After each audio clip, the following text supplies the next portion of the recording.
Australia. Have you met Neil before? Yeah.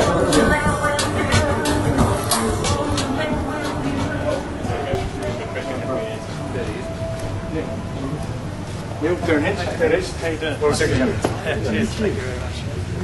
And as I mentioned earlier, we are recording, broadcasting today from the Eureka Sky Deck on the 88th floor of the Eureka building, and during the last commercial break I ducked upstairs because upstairs on the 89th floor they've managed to get a full-sized snooker table into the building, and Lord knows how they did it yesterday, but they got it up there, and Neil Robertson, the world snooker champion, has been up there playing people this afternoon, and he's back in Melbourne, hometown Melbourne, because first time I guess since he won the world titles in the United Kingdom in May. He's in my studio here at the Sky Deck. And Neil, good afternoon. Yes, nice to be here. Well, welcome home and congratulations. Yeah, thank you very much. It's it's definitely great to be home. It would have been great to come back sort of a day or two after I won the World Championships, but celebrated being a father for the first time a week after the final. So being pretty busy being a dad at the moment, but it's fantastic to come back and to enjoy today. It was absolutely a fantastic view and a great experience. When did you start out? When did you become a kid around pool tables? Because when I was growing up, being much older than you weren't allowed near pool rooms. I mean, there was trouble in River City. It was like, they were down and out places to go to. So when did you start as a kid to play? I started when I was about 11 years old, really. My dad owned a snooker club in Ringwood, and I just used to play on the weekends and school holidays, and just took it from there, really, entering junior competitions, doing quite well, and just pursued it from there, really.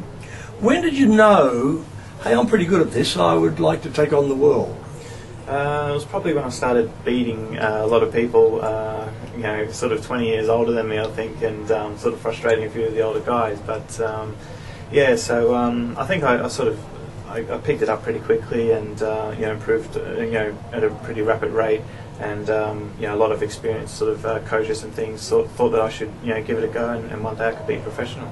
But in this country, there's not that much money in it, is there? Being a professional pool player, you can't make a living very easily. No, that's why I've sort of been living in the UK the last 7 years now in Cambridge, and the snooker circuit in Australia at an amateur level is absolutely fantastic, but obviously it doesn't offer quite the same things that you can do as a top professional living in the UK or Europe. Now, since you've won it, have you picked up some sponsors? You went in there pretty lean, didn't you? The last few years, sort of, I've been winning tournaments and that, and picked up a few sponsors along the way. If anyone's keen to talk to me, I'm open to any offers. But it was I haven't really had too much time to sort of explore that just yet. Obviously winning the world title, hopefully that will open a few doors. But So now this afternoon you're up at one floor above me on the 89th floor, and you were playing some people. Well, who are you playing there? Were they champions? Are they just local kids? What happened? Yeah, there's Australian national titles for the juniors here in Melbourne, and they just came up for the day, and we just sort of had a bit of fun and just played some frames together and stuff, and I'm sure it was a great experience for them too. When the world titles are a huge thing, and even more so in the UK than they are here. But it's growing here when you have an Australian champion. But how much training do you do for it? Do you play your regular games, or do you think the world titles coming up and I have to play and play and play? Yeah, I think you gradually build yourself up really to the World Championships, and to be a professional snooker player, you really do need to sort of put in 4, 5, 6 hours a day, sometimes on your own, and it may not sound like a lot, but it is a lot of sort of mental strain to be able to concentrate for that long, and when you're doing it sort of 5, 6 days a week, can take its toll a bit, and so after the World Championships with a really long final, it took me quite a number of days to get over it. With the final, when did you think, or do you think, hey, I may have this guy's measure, I may have this wrapped up?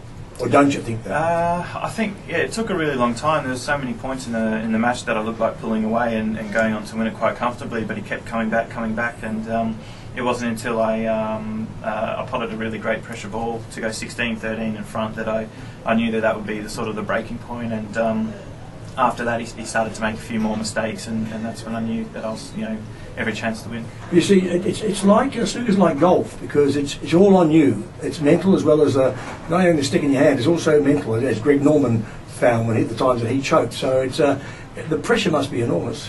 Yeah, I think snooker's, obviously golf is a great sport. You can compare the two because, they're a stationary ball as well. It's not like football where the ball's coming to and you've got half a second to react to what to do. With snooker and golf, you've got all the time in the world to make, some crazy mistakes. And, golfers can miss 3-foot putts and snooker players can, miss really easy pots as well. So it is a really, really tough sport.